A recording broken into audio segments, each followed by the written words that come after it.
దేవుని ఆరాధనకు పర్యాయ పదాలుగా పూజించుట, మహిమపరచుట, హెచ్చించుట, ఘనపరచుట, శ్లాఘించుట ఇలా అనేక పర్యాయ పదాలు ఉన్నప్పటికీ ఆరాధనను సంపూర్ణంగా వివరించటానికి అవి చాలవు. ఆరాధన అంటే ఆరాధనయే.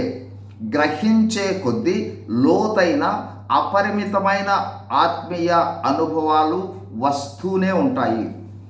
క్రైస్తవులమైన మనము ఆరాధన సమయము కలిగి ఉంటాము, చాలా మంచిది. ఆ సమయంలో ఆరాధిస్తూ ఉంటాం. అయితే గమనించవలసినది, పరలోకములో ఆరాధన నిత్యము ఉంటుంది. అలాగే మనము ఆరాధనను కలిగి ఉండలేమా? నిశ్చయముగా కలిగి ఉండగలము.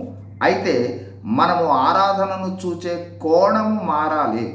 గమనించండి, సమూయేలు ప్రవక్త సౌలు రాజుతో ఇలా అంటున్నాడు, తాను సెలవిచ్చిన ఆజ్ఞను ఒకడు గైకొనుట వలన యెహోవా సంతోషించున్నట్లు ఒకడు దహన బలులు అర్పించుట వలన ఆయన సంతోషించునా? ఆలోచించుము, బలులు అర్పించుట కంటే ఆజ్ఞ గైకొనుటయు, పొట్టేళ్ల కొవ్వు అర్పించుట కంటే మాట వినుటయు శ్రేష్టము.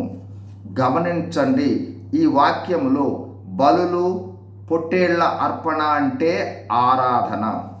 వీటితో పాటు ఆరాధికునికి అవసరమైనది దేవుని ఆజ్ఞలను పాటించుట. అప్పుడు దేవుడు సంతోషిస్తాడు. కావున మనము మన జీవితంలో ఎడతెగక ఆయన ఆజ్ఞలను పాటించుట కూడా ఆయనను ఆరాధించుట, ఆయనను ఎల్లప్పుడూ సంతోషపెట్టుటయే.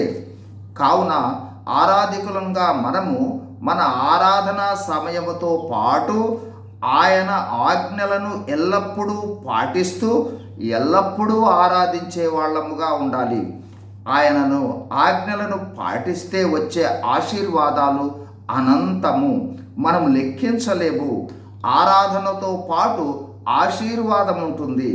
అంతేకాదు, ఆశీర్వాదాలతో నిమిత్తం లేకుండా ఆరాధించుట కోసం ఆరాధిస్తే అద్భుతమైన అనుభవం, పరలోక ఆనందం ఉంటుంది. God bless you. Thank you.